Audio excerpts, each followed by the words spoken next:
لیے اپنے بیوی بچوں کے حقوق کو ادا کرنا ضروری نہیں ہے، یہ سب ضروری ہے، لیکن آپ نے غداری کی باپ کے حقوق کو پامال کر کے، آپ نے غداری کی ماں کے حقوق کو پامال کر کے، آپ نے غداری کی بھائی بہن کے حقوق کو توڑ کر، آپ نے غداری کی اپنے بیوی بچوں کے حق کو ادا نہ کر کے، آپ نے غداری کی نماز چھوڑ کر، آپ نے غداری کی بے حیائی اختیار کر کے، آپ نے غداری کی بزرگان دین کے آستانوں کے تقدس کو پامال کر کے، آپ نے غداری کی قرآن کریم کے احکام کو توڑ کر، آپ نے غداری کی علماء کرام کے بیانات سے اپنے دل کو منور نہ کر کے، آپ نے غداری کی شورا کرام کے کلام کو سن کر کے ان کے تقدس کی حفاظت نہ کر کے، آپ نے غداری کی بزرگان دین کے آراس میں آ کر کے، ان آراس میں حاضر ہو کر کے بزرگوں کے فیضان حاصل نہ کر کے آپ غداری کر رہے ہو۔ ایسا غدار جو باپ کا غدار ہو، ماں کا غدار ہو، بھائی کا غدار ہو، برادر کا غدار ہو، اپنے معاشرے کا غدار ہو، علماء کا غدار ہو، وہ غداری کرتے کرتے اس نتیجے پر پہنچتا ہے کہ رسول اللہ سے بھی غداری کرتا ہے، رب العالمین سے بھی غداری کرتا ہے۔ اور یاد رکھو غداروں کی سزا یہ ہے کہ میدان محشر میں ایک غداری کرنے والوں کے پہچان کے طور پر ایک جھنڈا ان کے ہاتھ میں نہیں دیا جائے گا، ان کے پچھواڑے میں وہ گاڑ دیا جائے گا، اور میدان محشر میں اس حال میں وہ آئے گا کہ دنیا والے دیکھیں گے یہ بہت بڑا دنیا میں غدار، یہ غداری کب تک ہوتی رہے گی؟ سدھر جاؤ۔ یہ چوپڑا تھانے میں یہ ایسا مرکزی عرس ہو رہا ہے، حضرت شاہ عبدالعزیز قدس سرہ 81واں سالانہ عرس، آپ کے سجادہ نشین پیر طریقت رہبر راہ شریعت صاحب علم و عمل حضرت مولانا الشاہ عبدالحفیظ صاحب قبلہ اشرفی نقشبندی دامت برکاتہم العالیہ، وہیں پہ ان کے چھوٹے بھائی پیر طریقت حضرت امام الدین صاحب قبلہ اور ان کے چاہنے والے، ان بزرگوں کے ساتھ دینے والے، اور یہ دیوان جاگیر مدھوسودن آس پاس کے گاؤں کے لوگ مل کر کے جو اس جلسے میں اپنا یوگدان کر رہے ہیں، یہ آپ نہ سوچئے گا یہ کوئی معمولی بزرگ ہے۔ میں اپنے علم و خبر کے مطابق کہہ سکتا ہوں اس پورے علاقے میں جتنے آستانے ہیں، جتنے مزارات ہیں اور جتنے آراس ہو رہے ہیں، ان میں اگر آپ ڈھونڈنے کے لیے جاؤ گے اللہ کی قسم اس میں عارف باللہ زبدۃ الاتقیاء حضرت شاہ عبدالعزیز قدس سرہ کا جلوہ سب سے نمایاں ہے۔ نعرہ تکبیر، نعرہ رسالت، نعرہ رسالت، عرس عزیزی و رؤفی، عرس عزیزی و رؤفی، نعرہ تکبیر۔ ان کا گھر تو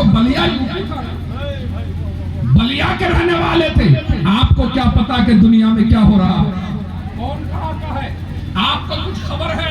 آج یہاں پر ہمارے نوجوان آ کر کے چونکہ یہاں پر امن ہے، سکون ہے، تو یہ امن بگاڑ رہے ہیں، سکون بگاڑ رہے ہیں، تھوڑی تھوڑی باتوں میں وہ جھگڑے کر رہے ہیں، فساد کر رہے ہیں۔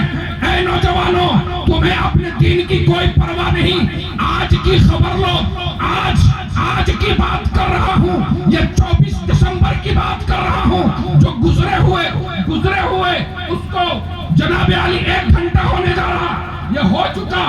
آج سنبھل یوپی میں، جو سنبھل پہلے ضلع مراد آباد ہی کا حصہ تھا، اب وہ ایک الگ ڈسٹرکٹ ہے، وہاں کی جامع مسجد جو اسلامی بادشاہوں نے بنوائی تھی، اتنی عالی شان جامع مسجد، اتنی شاندار جامع مسجد جہاں بزرگوں نے نماز پڑھائی، اولیاء کرام نے جماعتیں کی، جہاں اس مسجد کو شہید کرنے کے لیے یہ باطل عناصر، یہ بدماش قسم کے لوگ طرح طرح کے ایلیگیشن لگا کر وہاں پر سروے کرنے کی بات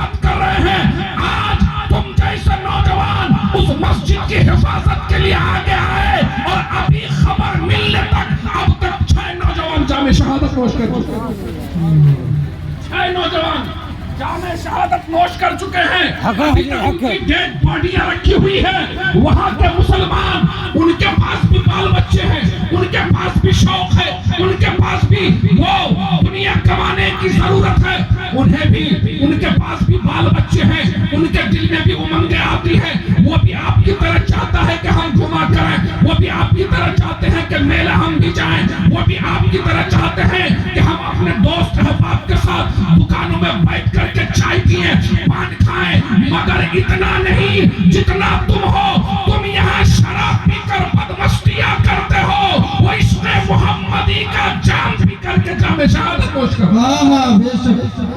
نعرہ تکبیر، نعرہ رسالت، نعرہ رسالت، حضرت علامہ مولانا مفتی احمد رضا صاحب قبلہ، نعرہ تکبیر، نعرہ رسالت۔ اب تو کیا ہو گیا؟ عجیب حال ہے، جتنے معاملات ہوتے ہیں سب میں دیکھو یہ نوجوان نظر آتے ہیں۔ شراب سے ان کو بڑی دلچسپی ہو گئی، جوا سے ان کی بڑی دلچسپی ہو گئی، سود کھانے سے ان کو بڑی دلچسپی ہو گئی۔ عالم یہ ہے کہ گناہ کے دلدل میں وہ پھنستے چلے جا رہے ہیں، اور یہی تک بس نہیں، دوسروں کے حقوق کھا کر کے اب ٹیپ گھوٹالے معاملے میں آ کر کے جیل کی ہوائیں کھا رہے ہیں، بھاگے بھاگے پھر رہے ہیں۔ مجھے سنو، تم کون سا معاشرہ کریٹ کرنا چاہتے ہو؟ تم کون سی سوسائٹی بنانا چاہتے ہو؟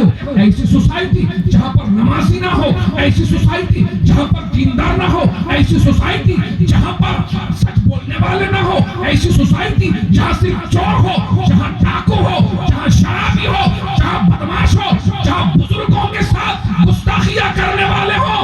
یاد رکھو، اگر ایسی سوسائٹی بناؤ گے تو وہاں پر نہ نعت سننا کام آئے گا، نہ تقریر سننا کام آئے گا، نہ جلسہ کرنا کام آئے گا، نہ اس میں آنا کام آئے گا۔ اگر تم نے بزرگوں کے طریقے پہ چل کر خود کو نہیں سنبھالا تو یاد رکھنا وہ وقت آنے والا ہے کہ تم مصیبت میں پڑ کے دنیا والوں کو پکارو گے، وہ بھی تمہیں ٹھوکر ماریں گے، رب سے دعا کرو گے تو تمہاری دعا بھی قبول نہیں ہوگی۔ ہاں بے شک، سبحان اللہ۔ یہ معاملہ آپ نے بنا دیا۔ اتنا عظیم الشان عرس ہے، ہماری اور آپ کی ذمہ داری کہ اس عرس میں آ کر کے ہم اس کو کامیاب بنانے کی کوشش کرتے، علماء کرام کے بیانات سنتے، شعراء کرام کے کلام سنتے، اور اپنے دلوں میں کچھ دین و شریعت کی باتیں رکھ کر کے گھر کو لے جاتے اور اس پر عمل کرنے کی کوشش کرتے، مگر ہم نے ایسا نہیں کیا، چونکہ ہمیں یہ کرنا ہی نہیں ہے۔ ہم نے قسم کھا لیا ہے کہ ہمیں سدھرنا ہی نہیں ہے، ہم نے قسم کھا لیا ہے کہ ہمیں بے ادبی رہنا ہے، ہم نے طے کر لیا ہے کہ ہمیں بدتمیزی کرنی ہے، ہم نے قسم کھا لیا ہے کہ ہمیں دنیا میں جاہلوں جیسی زندگی گزارنی ہے۔ یاد رکھو، اگر جاہل بن کے جینا چاہو گے تو جاہل بن کے ہی مرو گے، اور اللہ تبارک و تعالی قیامت کے دن بندوں کے گناہ کرنے کے بہت سارے عذر کو تو قبول کرے گا، مگر جہالت کا عذر قبول نہیں کرے گا۔ حق ہے حضرت۔ جانا کیوں نہیں آپ نے؟ عزیزان ملت اسلامیہ، آپ نے اس عظیم الشان اس کی قدر کو نہیں پہچانا۔ میں عرض کر رہا تھا، یہ حضرت شاہ عبد العزیز رحمت اللہ تعالی علیہ 81واں سالانہ عرس ہے، اور صاحب سلسلہ حضور ہے، سلسلہ نقش بندیہ کے عظیم تاجدار۔ یہ وقت ہے جب امام اہل سنت مجدد دین و ملت الشاہ امام احمد رضا فاضل بریلوی رضی اللہ تعالی عنہ کا تجدیدی کارنامہ آفتاب و مہتاب کی طرح دنیا میں چھا رہا تھا۔ وہ وقت ہے کہ جب کچوچا شریف کے عظیم بزرگ شیخ المشائخ حضرت سیدنا اشرف میاں رحمت اللہ تعالی علیہ کی روحانیت کی توتی پوری دنیا میں بول رہے ہیں۔ یہ وہ وقت ہے جو ابو الحسن مارہروی رحمت اللہ تعالی علیہ کا روحانی فیضان، قادری فیضان کا جام بھر بھر کے دنیا والوں کو پلایا گیا۔ ان بزرگوں کے دنیا سے جانے کا وقت ہو رہا تھا، دنیا سے وہ رخصت ہو رہے تھے۔ ان کے کارنامے، ان کے شاگرد، ان کے خلفاء، ان کے مریدین آگے بڑھا رہے تھے۔ یاد رکھیں، اللہ کے رسول نے فرمایا یہ علماء یہ چراغ کے مانند ہے، یہ چراغ کے مانند ہے، جس طرح سے رات ہو جاتی ہے، تاریکی چھا جاتی ہے، اندھیرا چھا جاتا ہے، تو وہاں پر چلنے کے لیے روشنی کی ضرورت ہوتی ہے، چراغ کی ضرورت ہوتی ہے، ٹارچ کی ضرورت ہوتی ہے، لائٹ کی ضرورت ہوتی ہے۔ ایسے ہی دنیا میں جب اندھیرا چھا جاتا ہے کفر کا، دنیا میں جب اندھیرا چھا جاتا ہے گمراہیت کا، دنیا میں جب اندھیرا چھا جاتا ہے بدعت کا، دنیا میں جب اندھیرا چھا جاتا ہے لامذہبیت کا، دنیا میں جب اندھیرا چھا جاتا ہے بدعملی کا، ان موقعوں پر اللہ تبارک و تعالی امت محمدیہ میں دنیا کے گوشے گوشے میں علماء دین کو پیدا فرما دیتا ہے، علماء دین کو بھیج دیتا ہے۔ وہ دنیا کے ہر خطے میں جا کر کے عشق مصطفی کی شمع روشن کر دیتے ہیں۔ وہ جہاں جاتے ہیں وہاں پہنچنے کے بعد جب ان کی روشنی پھیلتی ہے تو بے نمازی لوگ نمازی بن جایا کرتے ہیں، بے ایمان صاحب ایمان بن جاتے ہیں، شرابی ہو تو توبہ کر لیتے ہیں، بد کردار ہو تو خوش کردار ہو جاتے ہیں۔ یہ ان کا کام ہے۔ ہر دور میں علماء نے اپنے بعد ایسے ہی بزرگوں کو چھوڑنے کا ایک سلسلہ قائم فرمایا۔ ذرا آپ دیکھیں وہ دور ہے جس دور میں یہ سارے بزرگ دنیا سے رخصت ہو رہے تھے، دنیا سے جا رہے تھے پردہ کر کے، وہی وقت ہے۔ ان وقتوں میں حضرت شاہ عبد العزیز رحمت اللہ تعالی علیہ دنیا میں تشریف لاتے ہیں، علم دین حاصل کرتے ہیں، علم فقہ حاصل کرتے ہیں، علم حدیث حاصل کرتے ہیں، وہ علم تصوف حاصل کرتے ہیں، علم تفسیر حاصل کرتے ہیں، جناب عالی علم اصول فقہ حاصل کرتے ہیں، اور یہی نہیں پیر و مرشد کی بارگاہ میں جا کر کے ریاضت مجاہدہ کرتے ہیں، وہ اللہ تبارک و تعالیٰ کی کا عرفان حاصل کرتے ہیں، اور پھر حکم ہوتا ہے دوستان محترم، حکم ہوتا ہے جہاں وہی جانا ہوتا ہے۔ آج آپ بتائیں اس علاقے کا کیا حال ہے؟ آج بھی یہاں پر عرس کے دن آپ کتنے تعداد میں آئے ہیں؟ اس کے علاوہ کتنے تعداد میں یہاں پر لوگ نہیں آتے ہیں؟ ہاں کبھی جب جنازہ کسی کا ہوتا ہے اس میں کچھ لوگ آ جاتے ہیں، یا جن کو فاتحہ پڑھنا ہوتا ہے کوئی لوگ فاتحہ پڑھنے چلے آتے ہیں، مگر عرس کے دنوں میں جتنی بھیڑ ہوتی ہے اتنی بھیڑ کبھی نہیں ہوتی۔ ذرا یاد رکھیں آج سے 81 سال پہلے ان کا انتقال ہوا، اور اس علاقے میں 1-2 سال نہیں، میں نے سنا ہے 30-40 سال کا عرصہ حضرت شاہ عبد العزیز نے گزارا ہے، جب راستے پکے نہیں ہوا کرتے تھے، جب راستوں میں بسیں نہیں چلا کرتی تھی، جب راستوں میں چلنے کے لیے لوگوں کے پاس سائیکل، موٹر سائیکل، کاریں نہیں تھی، لوگ بیل گاڑیوں پر، ٹانگے پر، گھوڑوں پر سواری کیا کرتے تھے۔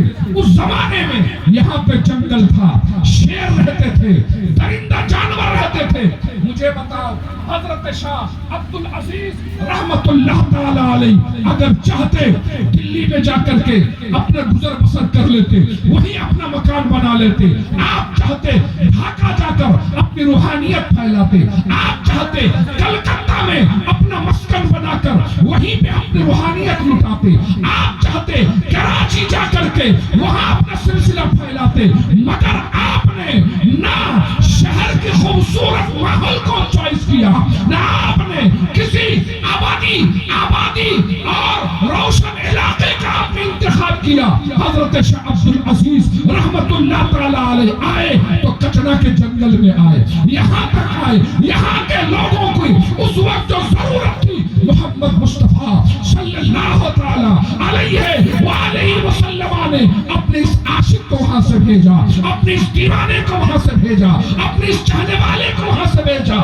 کہ عبدالعزیز جاؤ، شہر کوئی اور آباد کرے گا، وہ دلی کوئی اور آباد کرے گا، کلکتہ کوئی اور آباد کرے گا، ڈھاکہ کوئی اور آباد کرے گا، کراچی کوئی اور آباد کرے گا، تمہیں دیوان جاگیر کے کچنا میں جانا ہے۔ اے عبدالعزیز وہ آج جنگل ہے، تم قدم رکھ دو تو وہ منگل ہو جائے گا۔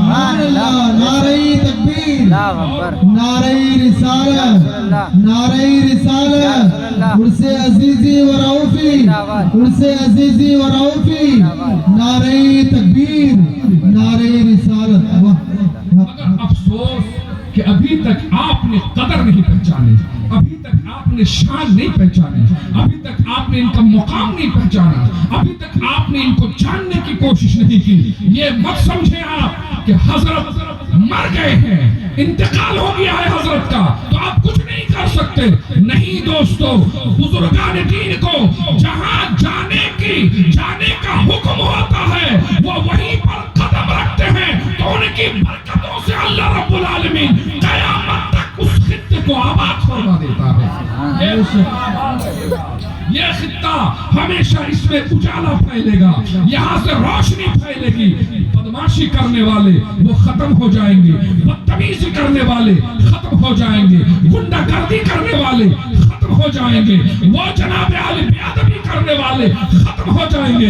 اگر کوئی چراغ روشن رہے گا تو اس عاشق مصطفیٰ کا چراغ روشن رہے گا۔ ہم یہاں پر نہیں رہیں گے، ہم یہاں پر نہیں بولیں گے، مگر شاہ عبدالعزیز کا فیضان صبح قیامت تک بولتا ہے۔ سبحان اللہ، سبحان اللہ۔ ہم نے اس چیز کی قدر نہیں کی۔ عزیزان ملت اسلامیہ، اب مجھے بتائیے کہ اتنے بڑے پیمانے پر اس کو ہم نے کہاں پہنچا دیا ہے؟ یہ ہمارا کرتویہ تھا، یہ ہماری ذمہ داری تھی، یہ ہمارے اوپر اخلاقی ذمہ داری تھی کہ اس کو اس نہج پر ہم لے کر کے چلے کہ پورے علاقے میں یہ ایک مثالی عرس بنے۔ میں نے ابھی عرض کیا حضرت شاہ عبدالعزیز رحمت اللہ تعالی علیہ صاحب سلسلہ بزرگ ہیں الحمدللہ، اور سلسلہ نقشبندیہ کے عظیم شیخ طریقت ہیں، جو ان کے دامن سے لپٹے گا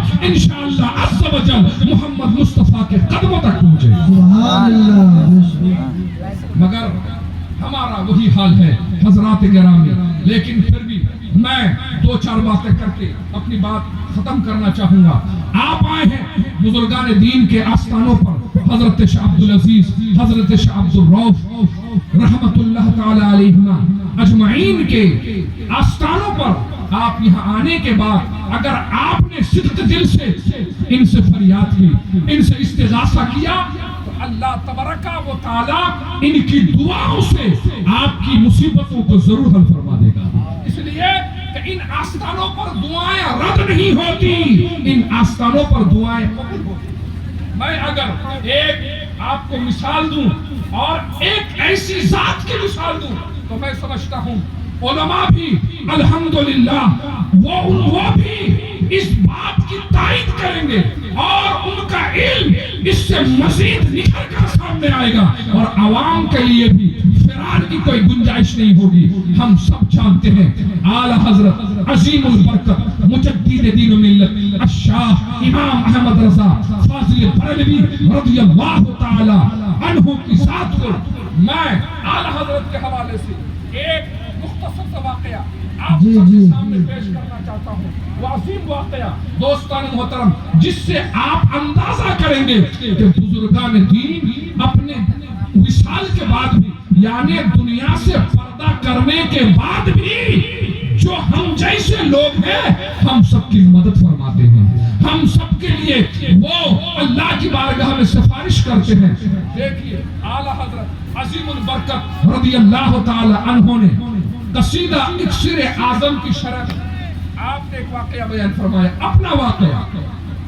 حضرات گرامی، اگر آج ہمیں بخار ہو جائے، ہماری آنکھوں میں درد ہو، سر میں درد ہو، پیٹ میں درد ہو، بدن میں درد ہو، ہم ڈاکٹر کے پاس پہنچتے ہیں، دوائی لینے کی کوشش کرتے ہیں، اور کچھ زیادہ ہو جائے سلیگوڑی کے ڈاکٹر کے پاس جاتے ہیں، وہاں بھی کام نہ ہو کلکتہ دوڑتے ہیں، وہاں بھی کام نہ ہو تو بھیلور پہنچ جاتے ہیں، حیدرآباد چلے جاتے ہیں، اور پھر کہیں پہ کچھ نہ ہو، اگر پیسہ ہوتا ہے آدمی کے پاس تو بدیش تک چلا جاتا ہے۔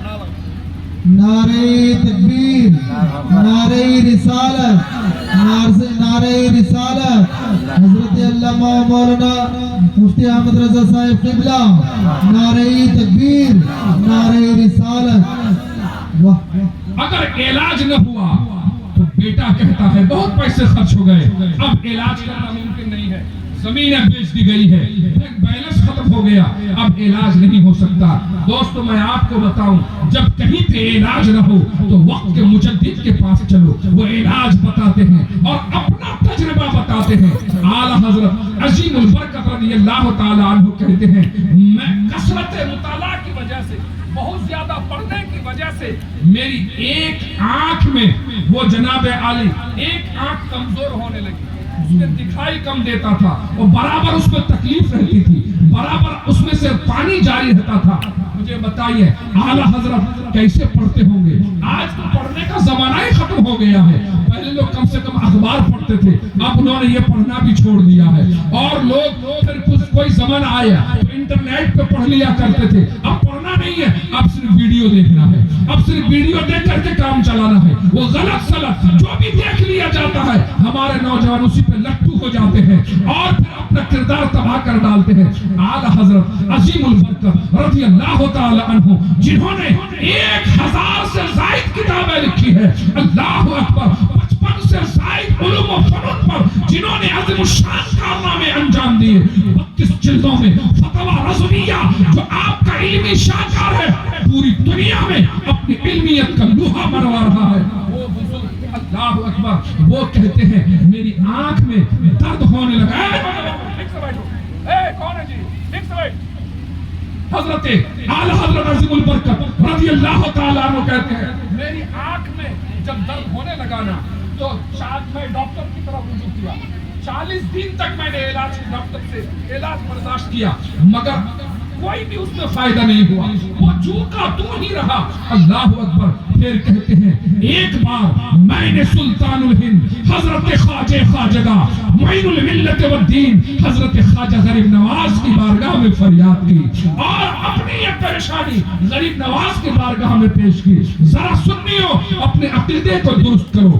اعلیٰ حضرت سے 700 سال پہلے سرکار غریب نواز کا وصال ہو جاتا ہے، 700 سال پہلے حضرت غریب نواز اپنی قبر میں آرام فرما ہے، یہاں 700 سال بعد بریلی کا تاجدار اس لیے فریاد کر رہا ہے، یا غریب نواز آنکھوں میں درد ہے، ڈاکٹر کی دوائی کام نہیں آ رہی ہے، اے غریب نواز آپ روحانی توجہ فرما دیں تو میری یہ بیماری ختم ہو جائے، میری آنکھ درست ہو جائے۔ سرکار سجدی اعلیٰ حضرت عظیم البرکت کہتے ہیں کہ میں نے فریاد کی، شان الہی دیکھیے، کچھ دیر کے بعد مجھے نیند آ گئی۔ اعلیٰ حضرت کہتے ہیں جب مجھے نیند آ گئی تو میں نے اپنے آپ کو ایک خوبصورت باغ میں پایا، ایک خوبصورت جہاں پر گل و نسرین اور ہر طرف ہریالی تھی۔ میں نے دیکھا وہاں پر 3 قبریں ہیں، ایک قبر حضرت خواجہ غریب نواز کی تھی،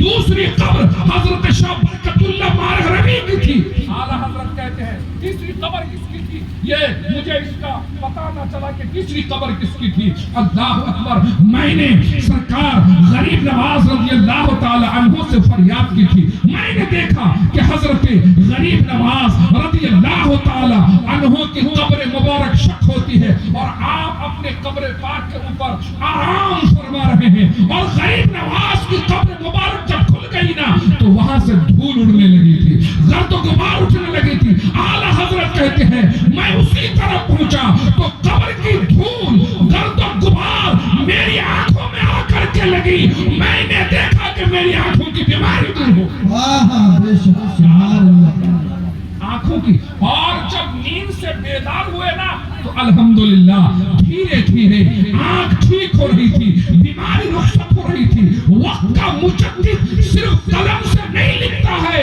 یہ مشاہدہ اور مکاشفہ کر کے بھی بتا رہا ہے کہ سنیو اپنے بزرگوں کو مردہ گمان مت کرنا، ارے تم اپنے گھر ہی سے ان کی بارگاہ میں فریاد کرو، یہی سے یہ تمہاری دستگیر ہے۔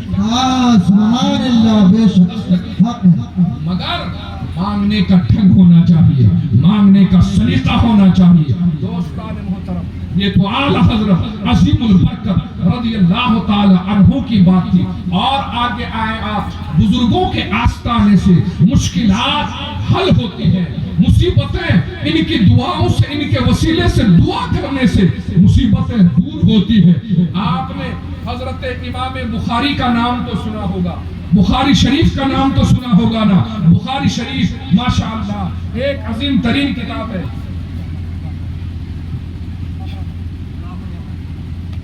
ایک عظیم ترین، قرآن مجید کے بعد سب سے صحیح ترین کتاب بخاری شریف.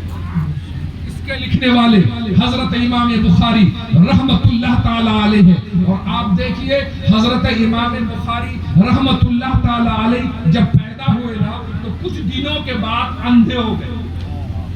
اندھا سمجھتے ہیں نا، بلائنڈ، دیکھ نہیں پا رہے تھے. ان کی ماں رو رو کر اللہ کی بارگاہ میں دعا کرتی تھی، اے اللہ میرے اس بیٹے کی آنکھوں کی بینائی لوٹا دے، اے اللہ میرے اس بیٹے کی آنکھ کو درست کر دے. ماں کی دعا بچوں کے حق میں اللہ تعالی قبول فرماتا ہے. شرط یہ ہے کہ بچے بھی اپنی ماں کا حق ادا کریں، اپنی ماں کو شرمندہ نہ کریں. تم گھر میں شراب پی کر کے جاؤ گے، تمہاری ماں کو تکلیف نہیں ہوگی. تم گھر میں مارا ماری کر کے جاؤ گے، تمہاری ماں کو تکلیف نہیں ہوگی، ضرور ہوگی. اور اگر تم مسجد سے نماز پڑھ کے آؤ گے، تمہاری ماں دیندار ہوگی تو تمہارے 1,00,000 روپے لانے پر اس کو اتنی خوشی نہیں ہوگی جتنے تمہارے نمازی بننے پر ان کو. سبحان اللہ. نعرہ تکبیر، نعرہ رسالت، نعرہ رسالت. عرس عزیزی و رعوفی، عرس عزیزی و رعوفی. حضرت علامہ مولانا مفتی احمد رضا صاحب قبلہ. نعرہ تکبیر، نعرہ رسالت. ماں ہر نماز کے بعد دعا کرتی تھی. وہ مائیں ہوتی تھی جو نمازی ہوا کرتی تھی، وہ مائیں ہوتی تھی جو قرآن کی تلاوت کرنے والی ہوا کرتی تھی، وہ مائیں ہوتی تھی جو اللہ سے ڈرنے والی ہوا کرتی تھی. اس طرح نہیں ہوتی تھی کہ کچنا کا عرس ہے اور ہمیں وہاں جانا ہے، دکانوں میں گھومنا ہے، بازاروں میں گھومنا ہے، مردوں کے بیچ میں گھومنا ہے، لڑکوں کے ساتھ گھومنا ہے. آج کی ماں بہنیں مزار کے جلسوں میں آنے کے بعد بھی ان کا وہی رویہ ہے. یاد رکھو جو تمہارے لیے غیر محرم ہے، جو اجنبی ہے، ان کا سامنے آنا، ان کو اپنا چہرہ دکھانا، ان سے بات کرنا حرام ہے، حرام ہے، حرام ہے. اور جو یہ حرام کاریاں کرتی ہے اللہ رب العزت اس سے ناراض ہوتا ہے. اسی حال میں مر جائے تو جہنم میں داخل کیا جائے. بے شک حق ہے. مگر یہی تو معاملہ ہے اور ہم دیکھ رہے ہیں یہ مصیبت ہے. آج کے نوجوانوں کو عورت کے پیچھے گھومنے کا بہت شوق ہے. منتری سنتری بھی بنا دیا تو پیچھے پیچھے گھومنا ہے. چلو سو تو منتری ہے اور بات ہے، مگر یہ کیا گھر میں بھی گھومتے رہے، شادی بیاہ میں گھومتے رہے، مزارات کے آراس میں آئے ہو، یہاں بھی تمہیں عورتوں کے پیچھے گھومنا ہے. سنو میں تمہیں بتاؤں، جو مرد بہت زیادہ عورتوں کی صحبت میں رہتا ہے اس کی عقل کمزور ہو جاتی ہے، اس کی پاکیزگی ختم ہو جاتی ہے، اس کی بینائی کمزور ہو جاتی ہے، اس کی روح زخمی ہو جاتی ہے، وہ تقوی سے دور ہوتا ہے. ارے شریعت میں تو یہ حکم ہے کہ اپنی عورتوں کو ان کا حقوق دو، کھانے پینے کو دو، ان کی جو ضروریات ہے وہ پوری کرو، مگر پورا ٹائم اس کے لیے نہیں، اس کے لیے جو ٹائم ہے وہ ٹائم اس کو دو، اور جو ٹائم تمہارے رب کے لیے ہے وہ ٹائم رب کی بارگاہ میں. جی بے شک حق ہے. سبحان اللہ، سبحان اللہ. یہ عجیب تماشا ہے. مرد بنو، وجاہت والا مرد بنو، اسلامی مرد بنو، ایسا مرد بنو کہ عورتوں کی عزت تمہاری وجہ سے لٹ نہ جائے، بلکہ تم کہیں کھڑے ہو جاؤ تو جن عورتوں کی عزت خراب ہو رہی ان کی عزت بچ جائے. بے شک. ایسا بنو. عزیزان ملت اسلامیہ، میں اس ماں کی بات کر رہا تھا جو امام بخاری کی ماں تھی، دعا کرتی تھی. آخر ایک رات قسمت کا ستارہ بیدار ہوا، عالم خواب میں حضرت خلیل اللہ ابراہیم علیہ السلام تشریف لاتے ہیں. ابراہیم علیہ السلام خواب میں تشریف لاتے ہیں اور کہتے ہیں اے بیوی تمہاری دعائیں اللہ تبارک و تعالی نے قبول فرما لیا. جاؤ تمہارے بے شک درست فرما دی بات صحیح. حضرت ابراہیم علیہ السلام نے بشارت دی تھی, ماں کی آنکھ کھلی تو دیکھا جو بیٹا کل دیکھ نہیں پا رہا تھا آج اس کی آنکھیں ایسی ہو گئی جیسے کوئی بیماری نہیں. یہ بزرگوں کی شان ہے. وہ امام بخاری جب ان کا انتقال ہوا, یہ مت سوچئے دور حاضر میں کچھ وہابی غیر مقلد یہ کہتے ہیں کہ مزاروں کو توڑ دینا چاہیے, اور یہ کوشش کرتے ہیں یہ جو انڈیا میں موجودہ گورنمنٹ بزرگوں کے مزاروں کو بلڈوزر سے توڑ رہی ہے, اس میں انہی غیر مقلدوں کا ہاتھ ہے. یہ ان سے ہوشیار رہیں. یہ حدیث کے نام پر دھوکہ دیتے ہیں, یہ حدیث کے نام پر رسول اللہ سے دشمنی کرتے ہیں, یہ حدیث کے نام پر ائمہ دین کے ساتھ دشمنی کرتے ہیں. ان سے ہوشیار رہیں. یہ کہتے ہیں مزار بنانا جائز نہیں, لیکن حضرت امام بخاری رحمت اللہ تعالی علیہ کا مزار آج سے 1200 سال پہلے خرطن جو سمرقند بخارا کا علاقہ, سمرقند کا علاقہ ہے, آج بھی مر جائے خلائق کا مزار بنا ہوا ہے. اس کا مطلب کچنا والوں نے پہلی بار مزار نہیں بنایا ہے, بلکہ بزرگوں کے مزار قائم کرنے کا سلسلہ اوپر سے چلا رہا ہے. ہمارے ائمہ کرام نے قائم کیا ہے تاکہ ان کی شان ظاہر ہو, ان کی عظمت ظاہر ہو, ان کے آستانوں پر آنے والے لوگ اس کے سائے میں بیٹھیں, قرآن خوانی کریں, روح کو ایصال ثواب کریں, فقراء اور مساکین ان کے آستانے پہ آ کر کے راحت حاصل کریں. ان کے آستانے کی بات ہے. ایک بار سمرقند میں, سمرقند یہ علاقہ غالباً آج کل یا تو افغانستان میں ہے یا اس سے سٹا ہوا ترکستان, قزاقستان, ایسی کسی علاقے میں. علماء فضلہ کا بہت بڑا جمگٹا وہاں پہ شروع سے رہا ہے. حضرت امام بخاری رحمت اللہ تعالی علیہ کا انتقال ہو گیا, بہت دن ہو گئے. سمرقند میں بارش نہیں ہو رہی ہے. بارش, آسمانی پانی, آپ جانتے ہیں چائے باغات آپ کی کھیتیاں ہیں, آپ جانتے ہیں کہ آسمانی پانی کی کتنی ضرورت ہے. اگر برسات میں بارش وقت پر نہ ہو تو لوگ کہتے ہیں کہ فلاں صاحب دعا کر دیجئے, امام صاحب دعا کر دیجئے, اور شکایتیں کرتے ہیں کہ بارش نہیں ہو رہی ہے, اس بار دھان نہیں ہوگا, اس بار فصل نہیں ہوگی. بارش کی اتنی اہمیت ہے. تو سمرقند میں بھی بارش نہیں ہو رہی ہے, ایک سال لوگ پریشان ہیں, جانور بھوک پیاس سے مر رہے ہیں, اور لوگوں کا جینا دشوار ہے. اس علاقے میں ایک اللہ والے نے سمرقند کے چیف جسٹس سے جا کر کے کہا کہ ایسے بارش نہیں ہوگی, آپ ایک کام کریں, تمام آپ اپنے کچھ لوگوں کو لے کر کے, بڑے بڑے علماء فضلہ اور عمرہ کو لے کر کے امام بخاری کے مزار پہ چلے جائیے, امام بخاری کے مزار پہ چلے جائیے, اور وہاں جا کر کے اللہ سے دعا کیجئے, یقیناً اللہ تبارک و تعالی بارش نازل فرمائے گا. وہ سمرقند کا چیف جسٹس آج کے وہابی کی طرح تو نہیں تھا. سمرقند کا چیف جسٹس آج کے ذاکر نائک کا ماننے والا تو نہیں تھا.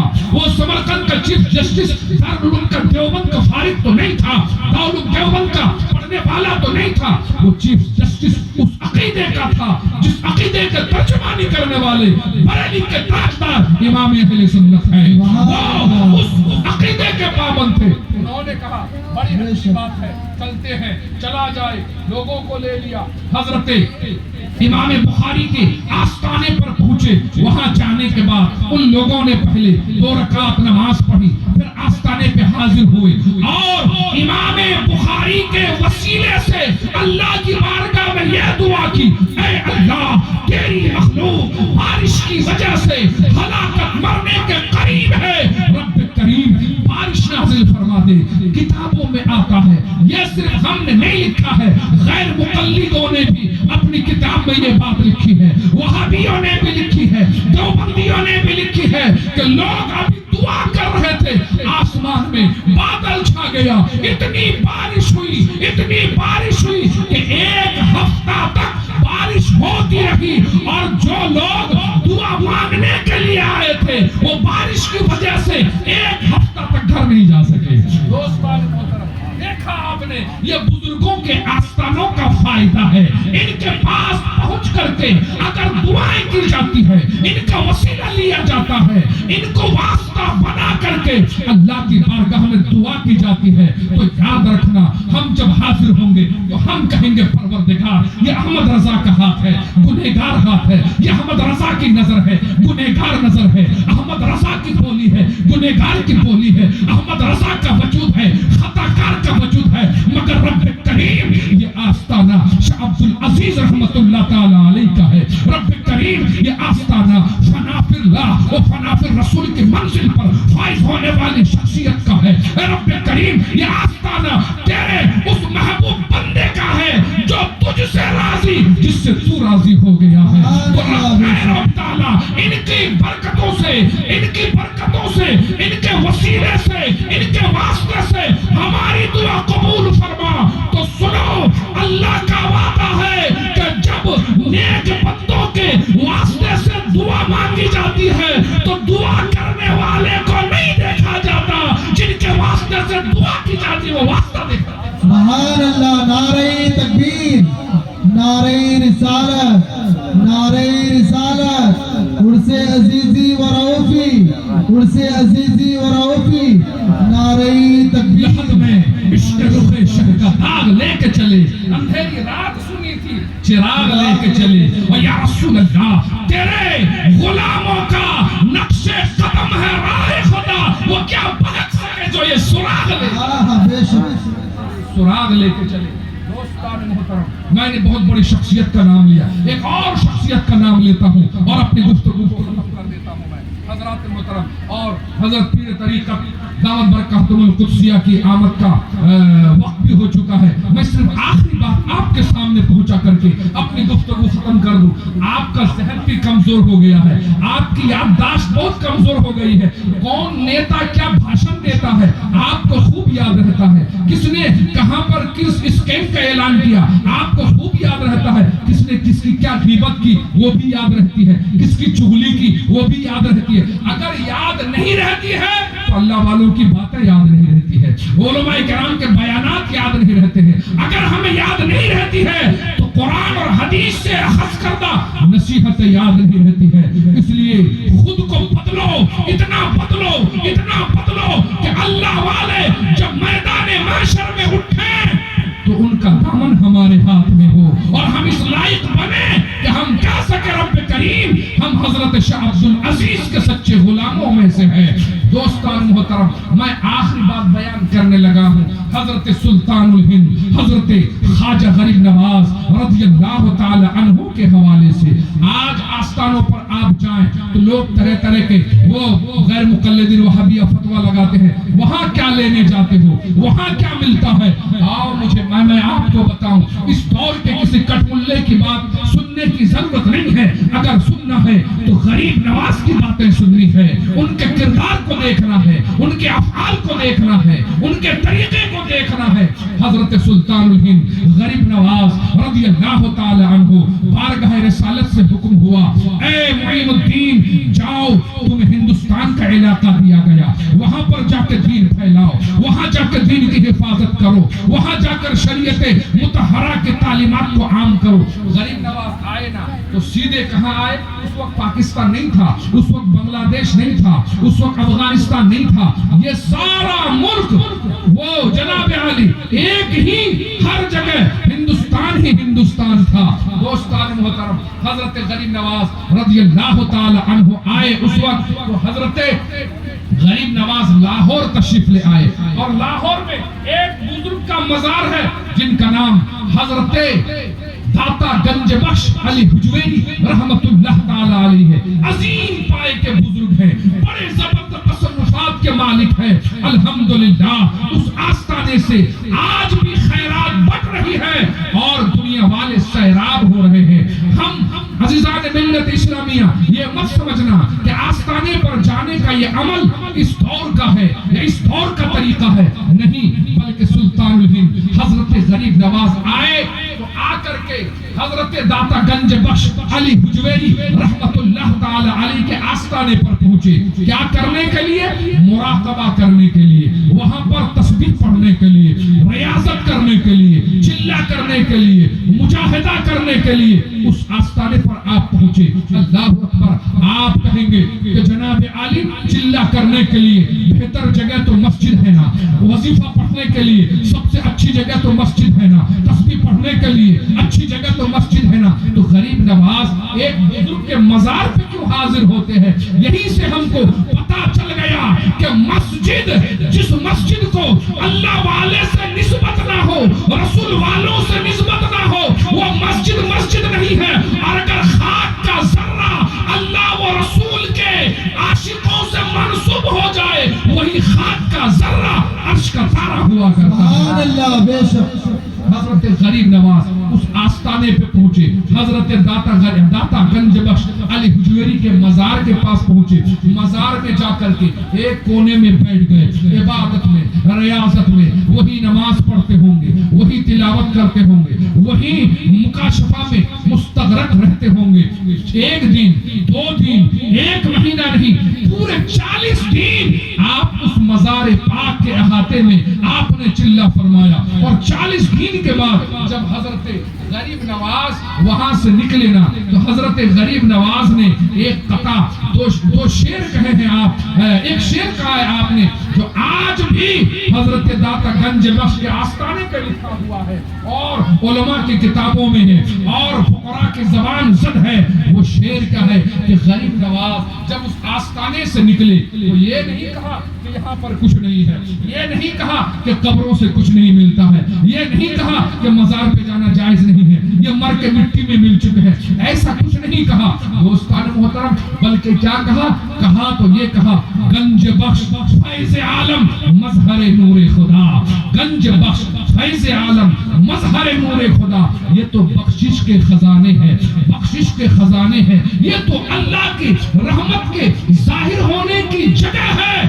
دوستان محترم, گنج بخش فیض عالم مظہر نور خدا, ناقص سارا پیر کامل, کامل آلہ رہنما. یہ جو کمزور لوگ ہیں, جو ضعیف لوگ ہیں, جو ناکارہ لوگ ہیں, جو بیکار لوگ ہیں, جو بھٹکے ہوئے ہیں, ان کے لیے رہنما ہے, اور جو پہنچے ہوئے لوگ ہیں ان کے لیے بھی کامل رہنما ہے. یہ ہے ہمارے بزرگوں کا طریقہ کہ جب مزار پہ جاؤ تھوڑی دیر جا کر کے بیٹھو, کچھ آیتوں کی تلاوت کرو, سورہ اخلاص بھی پڑھو, سورہ فاتحہ بھی پڑھو, لا الہ الا اللہ تو پڑھنا جانتے ہو, یہ تسبیح بھی تھوڑی دیر پڑھو, اور پڑھنے کے بعد تھوڑی دیر وہاں پہ رہو. اس انداز میں کھڑے ہو جاؤ مزار کے پاس. یہ کنارہ ہے, پچھم والا کنارہ, اس کنارے پہ کھڑے ہو جاؤ, ہاتھ باندھ کے کھڑے ہو جاؤ. تمہاری آنکھیں بالکل مزار کے اوپر رہے یا بند رہے, اور پوری توجہ یہ مزار والی کی طرف لگی رہے. اور جو آپ نے سورتیں پڑھی ہے, درود شریف پڑھا ہے, تسبیحات پڑھی ہے, لا الہ الا اللہ اور دیگر کلمات آپ نے پڑھے ہیں, ان کو یکجا کریں اور اللہ کی بارگاہ میں دعا کریں. رب کریم, یہ اس مبارک آستانے پہ آ کر کے میں نے یہ سورت پڑھی ہے, یہ آیت پڑھی ہے, یہ دعا پڑھی ہے, یہ درود پڑھا ہے, یہ کلمہ پڑھا ہے.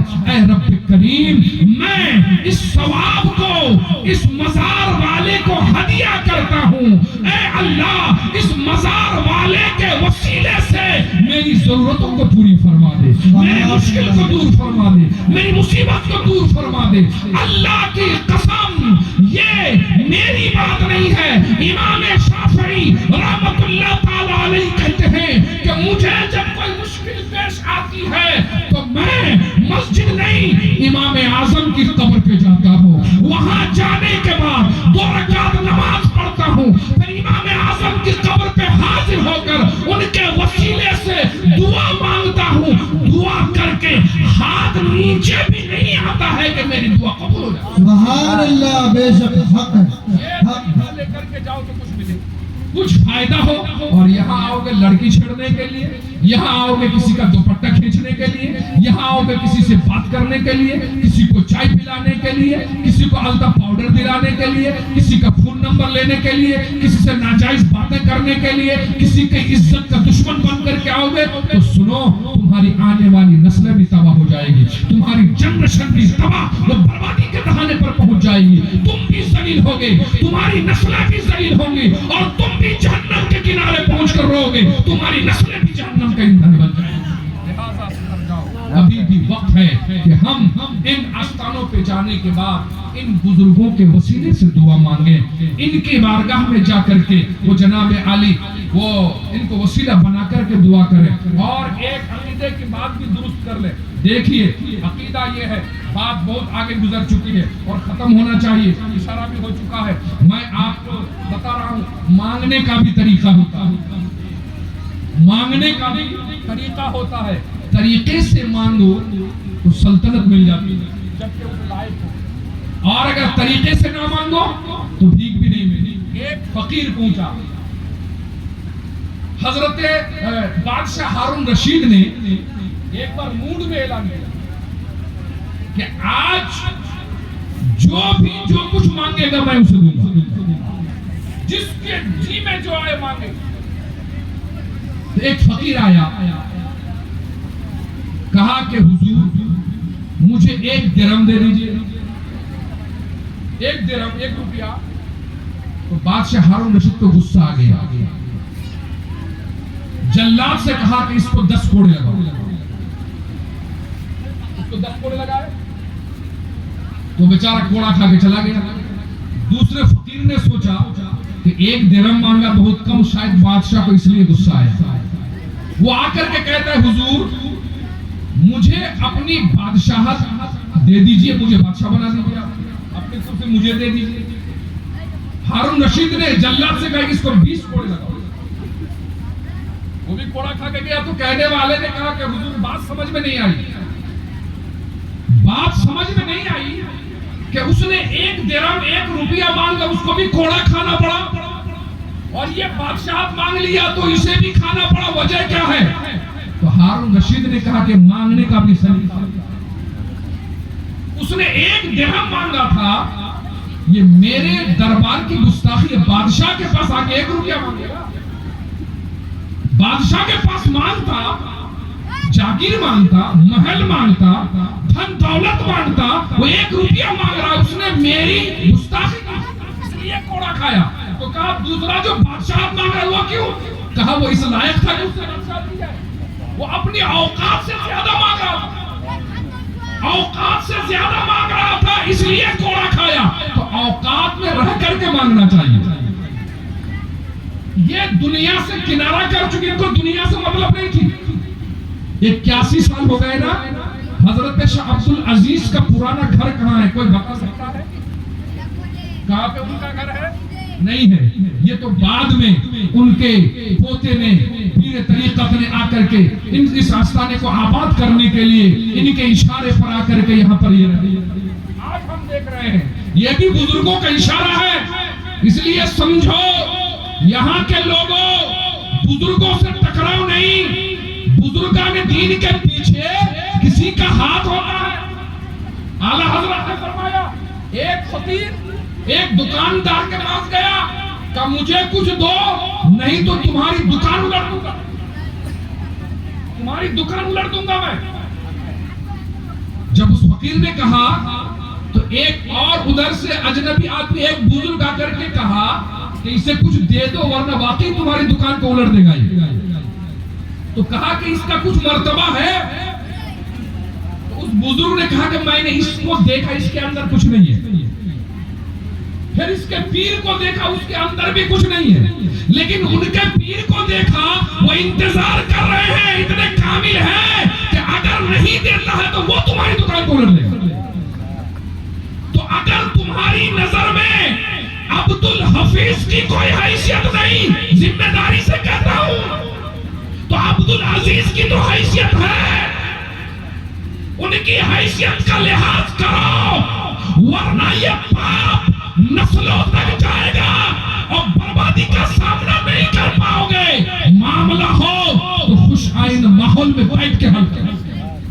بات میں اس لیے کہہ رہا ہوں کہ خالی یہاں کا بلایا ہوا خطیب نہیں ہوں، میرے دادا کی قبر بھی اسی آستانے کے پاس ہے، میرے والد گرامی بھی بلبل بنگال جانتے ہیں پرانے لوگ، اس علاقے میں رہے ان کے پڑھنے والے آج بھی بہت سے لوگ ہیں۔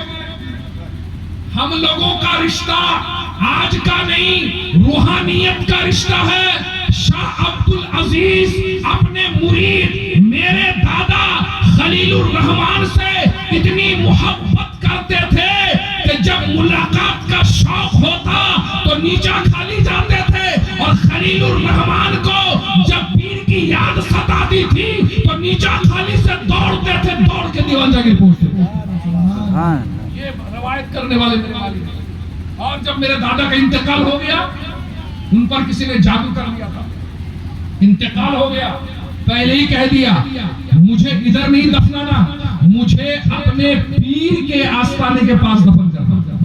برسات کا موسم تھا، برسات کا، خلیل الرحمن، حکیم خلیل الرحمن اپنے وقت کا مشہور حکیم بھی تھے اور بڑے دینی جانکار بھی تھے، ان کی کتابیں آج بھی موجود ہیں، سنسکرت کے بڑے ماہر تھے، بڑے حکیم تھے مانے ہوئے، اور حضرت بہت محبت کرتے تھے۔ حضرت شاہ عبد العزیز رحمت اللہ تعالی علیہ انہوں نے کہا کہ خلیل الرحمن دنیا میں میرے ساتھ رہے، آخرت میں بھی ساتھ ہی رہنا ہے، آخرت میں بھی ساتھ رہنا ہے، تمہاری قبر وہاں ہوگی جہاں میری قبر ہوگی۔ تو ان کا جنازہ وہاں تیار ہوا، پہلے کہہ دیا تھا مجھے وہی دفن کرنا، جنازہ اٹھایا گیا تو کہتے ہیں ان کے بائیں آنکھ سے خون ٹپکتا تھا، کچا خون لاش سے، اور اسی عالم میں برسات کے دنوں میں لوگ کاندھے میں اٹھا کر کے اس جنازے کو لے کر کے آئے، جب آستانے کے قریب پہنچے تو خون کا ٹپکنا بھی بند ہو گیا۔ اس لیے میرے والد کہتے تھے کہ شاہ عبد العزیز کے آستانے پر میرے بچوں حاضری دیا کرنا، اس لیے کہ شاہ عبد العزیز نے ہمیں اتنا قریب کیا، گویا کہ وہ راستہ، وہ خاندان، خون کا سلسلہ خاندانی تو نہیں ہے مگر خون کی لکیریں ہمارے گھر سے لے کر ان کے آستانے تک پہنچتی ہیں، یہ ان سے ہمارا تعلق ہے۔ اور میں اور بات بتا دوں، ختم کر دوں، حضرت مولانا شاہ عبد الحفیظ دامت برکاتہ العالیہ پی ایچ ڈی ڈاکٹر ہیں، ایک بہترین کالج میں پروفیسر رہے، اور اتنی شاندار آپ نے کتاب لکھی، جب علماء اس کو پڑھیں گے تو خوشی سے مچل جائے گی۔ اتنی زبردست کتاب، ہم تعریف کیے بغیر نہیں رہ سکتے، ہم کیا، ہم سے بڑے بڑوں نے تعریف کی۔ تو جب آپ کے درمیان ایسے صاحب علم لوگ ہوں تو ان سے جھگڑے نہیں، کچھ حاصل کریں، ان سے کچھ سیکھنے کی کوشش کریں۔ یہ پیسوں کی کوئی اہمیت نہیں ہے، دولت کی کوئی اہمیت نہیں ہے، یہ ڈسٹھاٹ بات کی کوئی اہمیت نہیں ہے، علم کی اہمیت ہے، نسبت کی اہمیت ہے، ادب کی اہمیت ہے، احترام کی اہمیت ہے۔ بزرگان دین اور ان کے اولاد سے اتنی محبت کرو، اور کوئی معاملہ ادھر سے ہو جائے آستانے پہ آ کے پیش کرو، وہ اپنی اولاد کو بھی سمجھا دیں گے، ہمیں بھی سمجھا دیں گے۔ اللہ تبارک و تعالیٰ کی بارگاہ میں دعا ہے، رب تبارک و تعالیٰ اس مقدس عرس کو دین دونی رات چوگنی ترقی عطا فرمائے، اور اس کو نظر بد سے بچائے، اور ہمارے جتنے بھائی ان قرب و جوار کے گاؤں سے، ہمارے دیوان جاگیر ہے، مدھوسودن ہے، بکسا باڑی اور قرب و جوار کے گاؤں کے جو بھی حضرات اس میں محنت کر رہے ہیں، اس میں راتوں دن ایک کر رہے ہیں، چندہ دے رہے ہیں، اور جناب عالی پیر صاحب کے ساتھ قدم بقدم مل کر کے اس کو آگے بڑھانے کی کوشش کر رہے ہیں، میں دعا کرتا ہوں اس آستانے کے وسیلے سے کہ اللہ تبارک و تعالی سب کی زندگیوں میں ایمان کی بہاریں پیدا فرما دے، اللہ تبارک و تعالی سب کو اجر جزیل عطا فرمائے، اور رب تبارک و تعالی سب کو دنیا اور آخرت میں اہل ایمان کے جھرمٹ میں اٹھائے۔ انما ولیکم اللہ ورسولہ والذین آمنوا، بے شک تمہارے مددگار اللہ رب العالمین ہے، اللہ کے رسول ہے، اور وہ مومنین ہے جو نماز قائم کرتے ہیں، زکوٰۃ ادا کرتے ہیں، اور اللہ کی بارگاہ میں جھکے ہوئے رہتے ہیں۔ رب تبارک تبارک و تعالی آج کی ہماری اس گفتگو کو اپنے حبیب کے وسیلے سے شرف قبولیت عطا فرمائے اور ہم سب کی غلطیاں رب تبارک و تعالی اپنے حبیب کے وسیلے سے معاف فرمائے. استغفر اللہ ربی من کل ذنب واتوب الیہ ولا حول ولا قوت الا باللہ العلی العظیم. یہ ناز یہ انداز ہمارے نہیں ہوتے، جھولی میں اگر ٹکڑے تمہارے نہیں ہوتے، مدینے سے اگر اشارے نہیں ہوتے، یوں بلند ہماری قسمت کے ہمارے ستارے نہیں ہوتے، اور جھولی میں اگر ٹکڑے تمہارے نہیں ہوتے، اس ٹھاٹ سے ہمارے اس ٹھاٹ سے وہ کیا ہے، جھولی میں اگر ٹکڑے تمہارے نہیں ہوتے، اس ٹھاٹ سے گزر بسر ہمارے نہیں ہوتے. اللہ تبارک و تعالی